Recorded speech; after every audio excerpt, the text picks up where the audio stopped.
नमस्कार, मैं हूं आशीष चित्रांशी और आप देख रहे हैं द न्यूज लॉन्चर।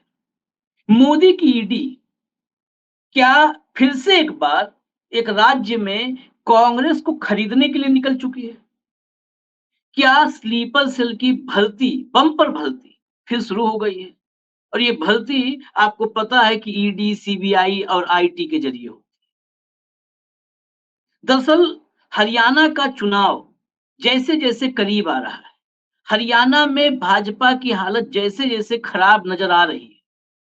चाहे वो पंचकुला में अमित शाह की मीटिंग हो या महेंद्रगढ़ वाली मीटिंग। वैसे-वैसे भाजपा के कार्यकर्ताओं को एक्टिव करने के बजाय, निराश कार्यकर्ताओं में जोश फूँकने के बजाय ईडी में जोश फूँका जा रहा है। मोदी की ईडी निकल पड़ी है अपने मिशन पर। और जहाँ-जहाँ चुनाव होते हैं, वहाँ-वहाँ तो ईडी होती है। वहाँ संगठन हो ना हो, कार्यकर्ता हो ना हो, ईडी ज़रूर होती है। बड़े आश्चर्य की, अचरज की बात ये है कि हमारा लोकतंत्र अब उस दौर में है जहां पार्टियां हाल से सबक नहीं लेती, समीक्षा का ढकोसला करती है। और खासकर भाजपा, भाजपा भी नहीं, मोदी की भाजपा समीक्षा का ढकोसला करती है।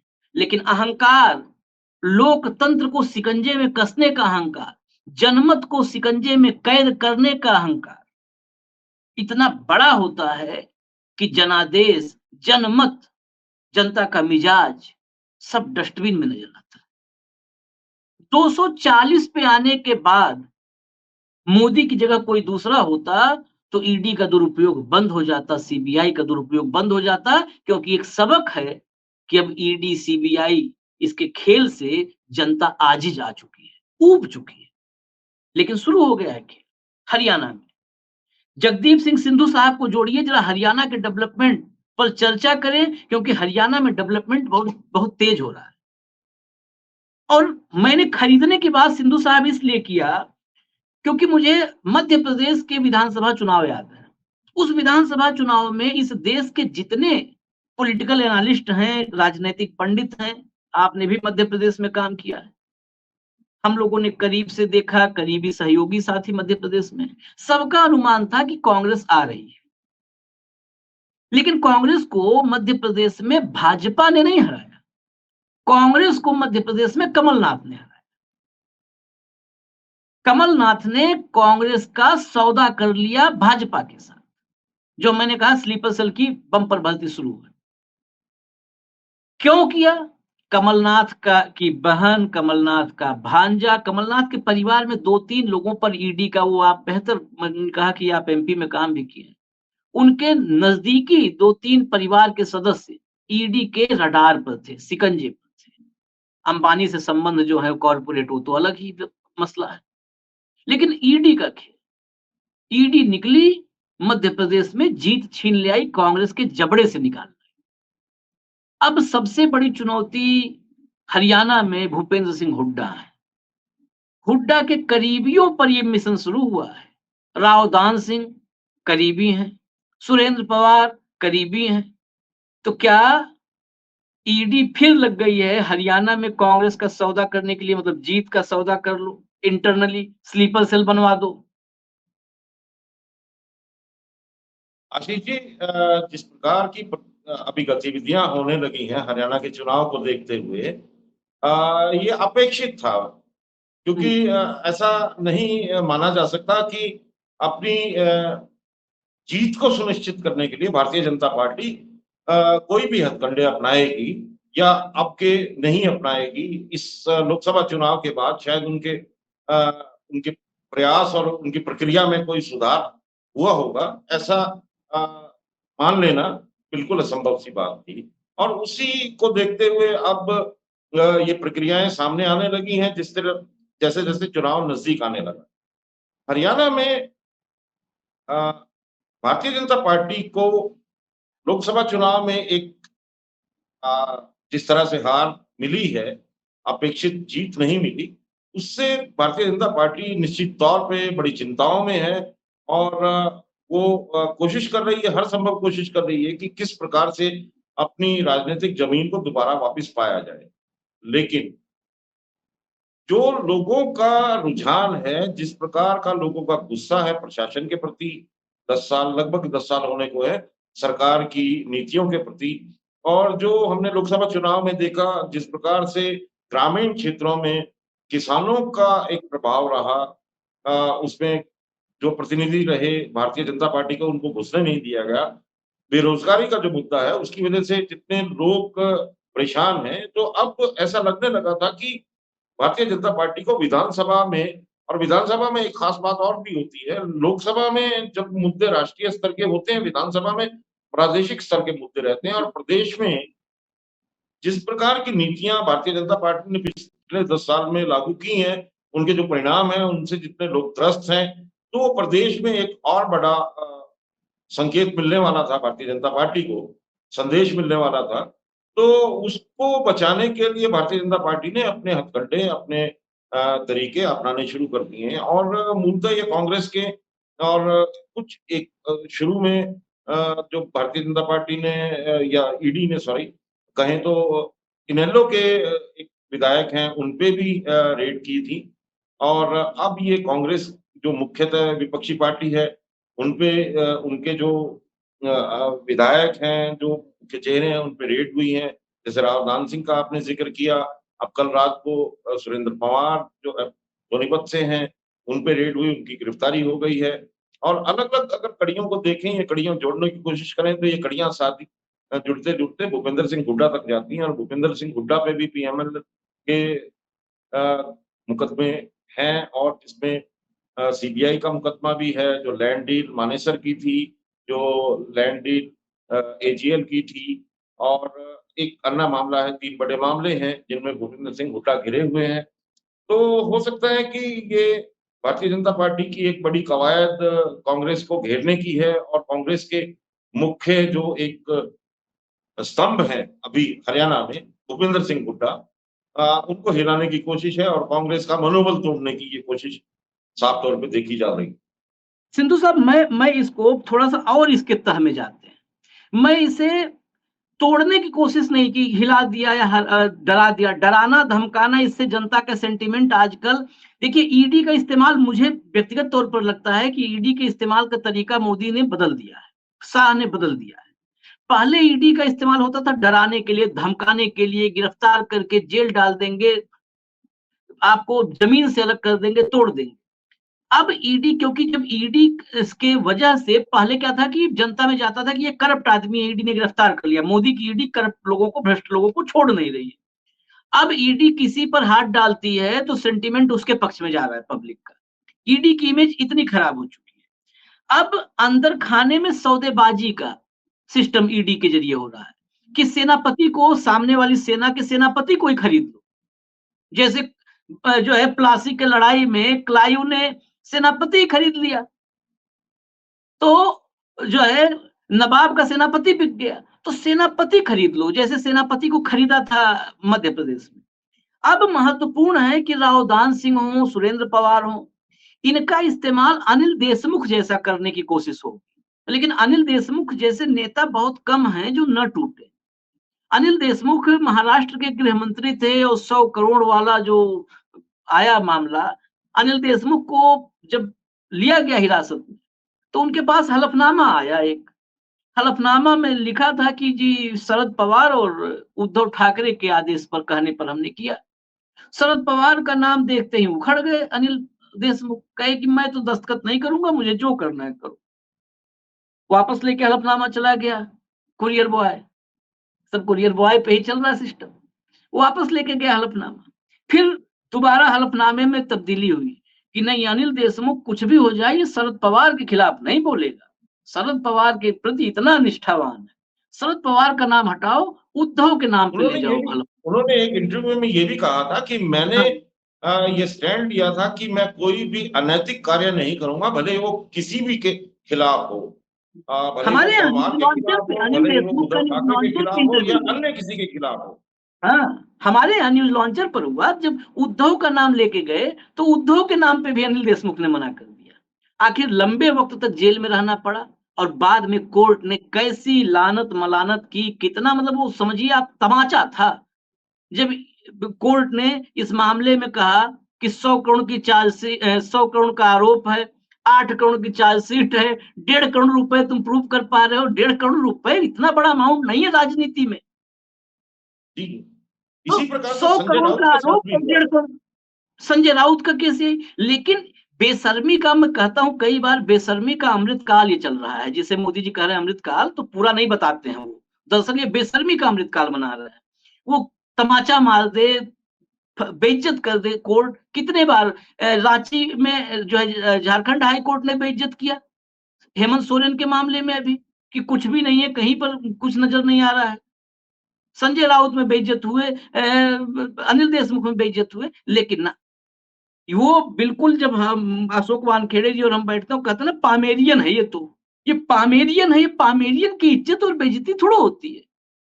अब ये लग गया सुरेंद्र पवार, रावदान सिंह। क्या हुड्डा को आप व्यक्तिगत रूप से लंबे वक्त से जान रहे हैं, और ये सेनापति को खरीदने की कवायद है? क्या सेनापति बिक जाएगा अंदर खाने, स्लीपर सेल में भर्ती होने के लिए तैयार हो जाएगा? देखिए, ऐसा लगता है नहीं है कि भूपेंद्र हुड्डा इस तरह से किसी भी परिस्थिति में सरेंडर करेंगे, क्योंकि उनकी अपनी एक बड़ी राजनीतिक विरासत है, उनके पीछे प्रदेश का बड़ा समर्थन है, और उनकी अपनी बेटे के भविष्य की भी बात है। तो मुझे नहीं लगता कि इस प्रकार के डर और बहकावे में भूपेंद्र सिंह हुड्डा आ सकते हैं। और एक ऐसे नेता माने जाते हैं जो अ, सशक्त भी हैं, मजबूत हैं। तो परिस्थितियाँ कुछ और हो सकती हैं, लेकिन भूपेंद्र सिंह हुड्डा इन परिस्थितियों में ये समझौता मुझे नहीं लगता करेंगे। और सबसे बड़ी बात ये है कि भूपेंद्र सिंह हुड्डा के लिए उन्होंने 10 साल प्रदेश के मुख्यमंत्री काल के तौर पे गुज़ारे हैं, और जो राजनीतिक संभावनाएँ उनके बेटे के लिए हैं, वो अभी और भी बहुत बड़ी हैं प्रदेश में, और देश के लिए भी बड़ी हैं।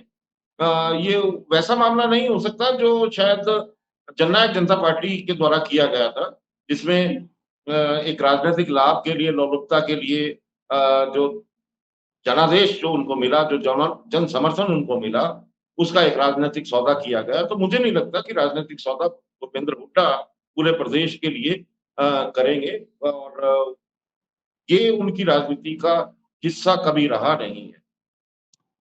एक एक और अब महत्वपूर्ण विषय पे आते हैं। अभी ईडी तो अपना काम कर रही है, लेकिन नेता भी अपना काम कर रहा है। नेताओं के काम पे आते हैं, अमित शाह के, हुड्डा के, शैलजा के, सुरजेवाला के, इन पे भी चर्चा जरूरी है, तभी ईडी की चर्चा पूरी हो पाएगी। भाजपा जो नजर आ रहा है, हम लोग दिल्ली से जो देख रहे हैं, हरियाणा में आप बैठ के देख रहे हैं, व्यक्तिगत रूप से बातचीत कर रहे हैं, बीजेपी फिर से हरियाणा को जाट वर्सेज ऑल में बांटने की तैयारी में है। महेंद्रगढ़ में तैयारी वही हुई, जाट जाट वर्सेज ऑल। जबकि जाट 14 में, मैं एक रिपोर्ट देख रहा था इंडियन एक्सप्रेस की, नहीं, अनुमानित एक रिपोर्ट थी, कि 2014 में जाटों ने करीब 75% जो है वोट भाजपा को दिया था।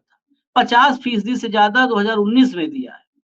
लेकिन अब जाट वर्सेज ऑल, यानी पंजाबी, ब्राह्मण, बनिया और ओबीसी, इस पर जाट को अलग थलग कर दो, क्योंकि 33 साल हरियाणा की अगुवाई करने वाले, हरियाणा को लीड करने वाले जाट जाट कम्युनिटी को किनारे करके, और जाटों की, क्योंकि जाट वहां पर सामाजिक रूप से मजबूत है, तो उसका एक मनोवैज्ञानिक रूप से, कि जाटों के उस सामाजिक प्रतिष्ठा के खिलाफ लोगों को खड़ा करके, अब पहली बार मैंने देखा कि 3 मंत्री बने हैं। एक गुज्जर, कृष्णपाल गुज्जर, राव इंद्रजीत सिंह अहीर, हालांकि राव इंद्रजीत सिंह खुद ही नाराज हैं, राज्य मंत्री इतने सीनियर आदमी को बना करके बैठा दिया। खट्टर पंजाबी, कोई जाट प्रतिनिधित्व नहीं है सेंटर में। प्रदेश अध्यक्ष ब्राह्मण है, मुख्यमंत्री ओबीसी है, जाट निशाने पर है। तो ये जाट वर्सेज ऑल में कहां तक कामयाब हो रहे हैं या हो सकते हैं अमित शाह, चाणक्य, स्वयंभू, कथित? आशीष जी, हरियाणा में राजनीतिक धरातल पे अगर देखें तो जाट हमेशा ही अग्रणी रहे हैं। अब ये कह देना कि जाट का कब्जा है, ये एक ऐसा जुमला या नरेटिव है जो शायद एक तरह से जाटों को किसी एक फ्रेम में जड़ने की कोशिश है। आपको याद होगा एक समय था हरियाणा में 2004-5 के आसपास एक बहुत बड़ा प्रचार शुरू हुआ था कि ये तालिबानी खाप पंचायतें, ये तालिबानी फरमान खाप पंचायतों के ये जाट ऑनर किलिंग करते हैं। यहाँ अ जो लड़कियां हैं उनकी रेशो बहुत कम है। ये जाट कम्युनिटी या जाट समुदाय बहुत आक्रामक समुदाय है, बड़ा क्रूर समुदाय है। और इस प्रकार का एक बहुत बड़ा वो अभियान चलाया गया था। मैं बताना चाहता हूँ कि जाट भले ही यहाँ बहुल है, लेकिन जितने भी आक्रांता विदेशों से आए, भारत पे जिन्होंने आक्रमण किया और भारत की पूरी अस्मिता को बचाने के लिए जितनी बड़ी आहुति, जितने बड़े बलिदान पंजाब और हरियाणा के जाटों ने दिए, उनके आज जो ये जाट हैं, उनके जिंदा शिलालेख हैं। उनको देख लेना चाहिए और जितने बलिदान पंजाब ने दिए हैं, उनके लिए तो पूरे भारत की अस्मिता बचाने के लिए बार-बार उनके गुरुओं के द्वारा जो त्याग किया गया है, उसको देखते हुए तो पूरे पंजाब के जो जाट हैं, उनको नमन करते ही हम नहीं थक सकते। और अगर मान लीजिए हरियाणा की राजनीति की बात हम करें, तो हरियाणा की प्रदेश की संरचना में जाट लगभग 27% है। हुँ, और ग्रामीण संरचना में जो कृषक समाज है, वो हमेशा से जाट रहा है। जाटों के साथ-साथ अन्य जातियाँ भी उस ग्रामीण समाज की संरचना में हैं, जो कृषक समाज माना जाता है। और उसमें जो जाट और जाटव, इनका कॉम्बिनेशन, इनके हुँ, अलावा दूसरी अन्य जातियों का कॉम्बिनेशन कृषि के क्षेत्र में निरंतर रहा है।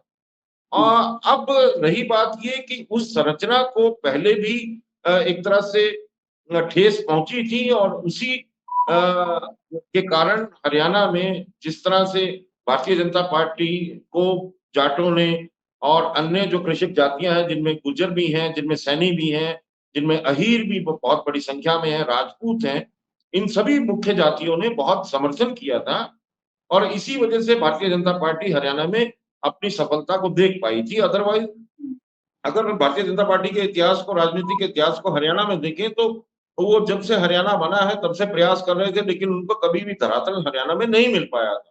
उनकी सारी हुँ, हर प्रकार के प्रयोजनों के बावजूद भी।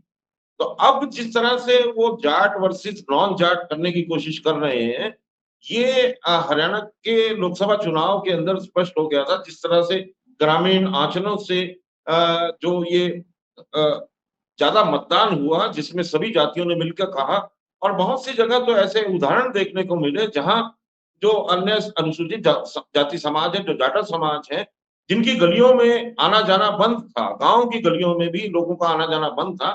अब हुँ, उन लोगों ने ही बल्कि जाटों से कहा कि आओ भाइयों हम चल के वोट डालते हैं। तो ये एक बड़ी अद्भुत सी घटनाएँ कई गाँवों में, कई जगह पे देखने को मिली और जो भाईचारे की मिसाल हरियाणा में रही है हमेशा से। उस वो जब मजबूत होती दिखाई दी तो भारतीय जनता पार्टी को अपना आधार खोजने के लिए, अपना आधार बचाने के लिए ठीक उसी पे हमला दोबारा करना शुरू किया।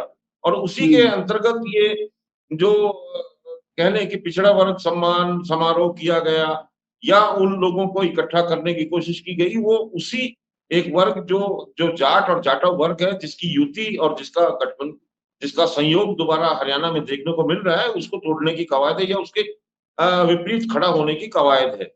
लेकिन इसमें भारतीय जनता पार्टी सफल नहीं हो पाएगी क्योंकि सभी जातियाँ, सभी वर्ग बहुत बुरी तरह से प्रभावित हैं। कल ही हरियाणा के जो आशा वर्कर हैं, पूरे प्रदेश की आशा वर्कर ने हिसार में ही जो स्वास्थ्य मंत्री हैं, उनके घर का घेराव करने का कोशिश की थी और एक बड़ा धरना प्रदर्शन पूरे प्रदेश की आशा वर्कर द्वारा किया गया।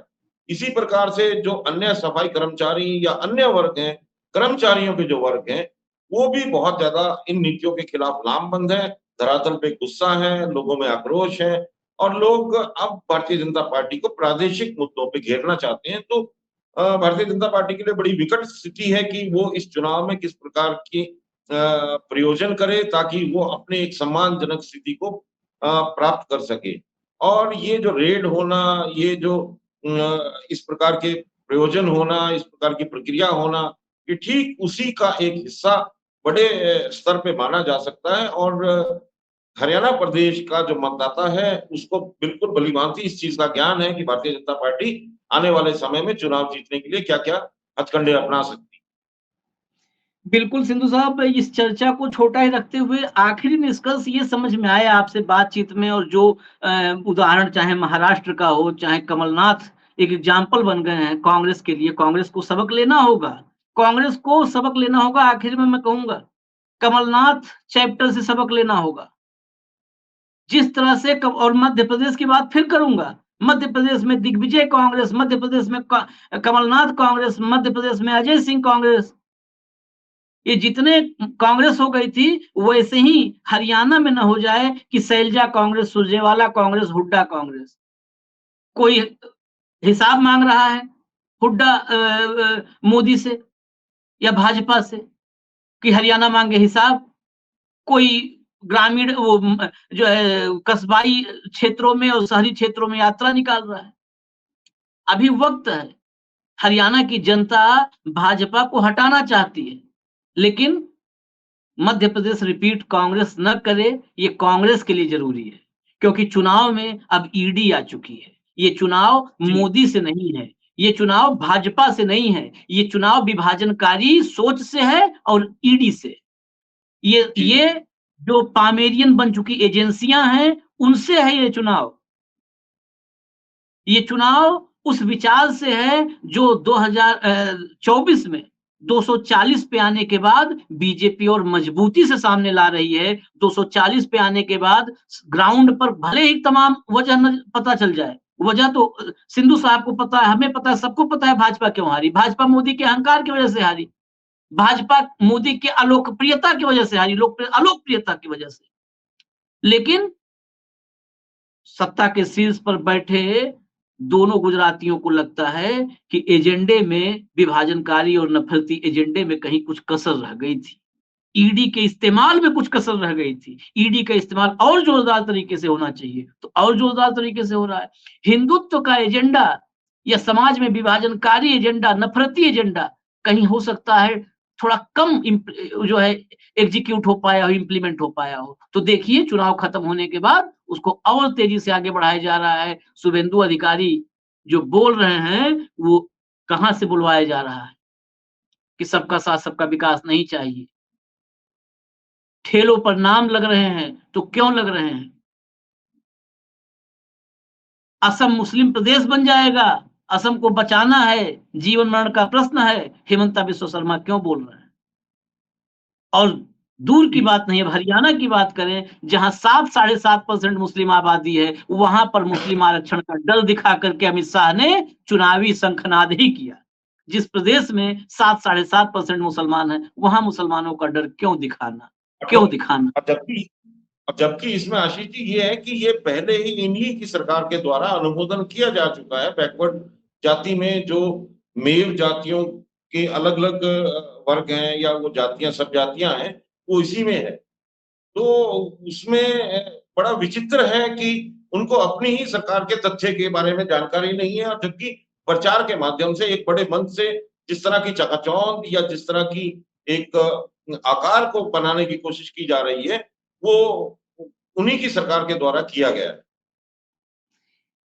सिद्धू साहब आखिर में यही कहेंगे जो आपने कहा कि इनको तथ्य अपने ही सरकार के किए गए कामों के बारे में या तथ्य के बारे में नहीं पता। इन्हें सब पता है, इन्हें सब पता है। इन्हें अपने कर्म, अपने कुकर्म और अपने कारनामे सब पता है। लेकिन जब इनको आईना दिखाया जाता है तो आईने की तरफ पीठ करके खड़े हो जाते हैं, अपनी शक्ल देखना ही नहीं चाहते, क्योंकि ये पूरे हिंदुस्तान को, आम आवाम को और मतदाताओं को मूर्ख समझते हैं। हालांकि लोग मूर्ख नहीं है, तभी 240 पे लाए। खैर, हरियाणा में ईडी से ये चुनाव कैसा होगा, ईडी से घमासान कैसा होगा, इस पर नजर रहेगी। सिंधु साहब के जरिए हम हरियाणा की सियासत के अंदर की खबरें लाते रहेंगे। फिलहाल इजाजत दीजिए, न्यूज लॉन्चर आप देखते रहिए। धन्यवाद सिंधु साहब, नमस्कार।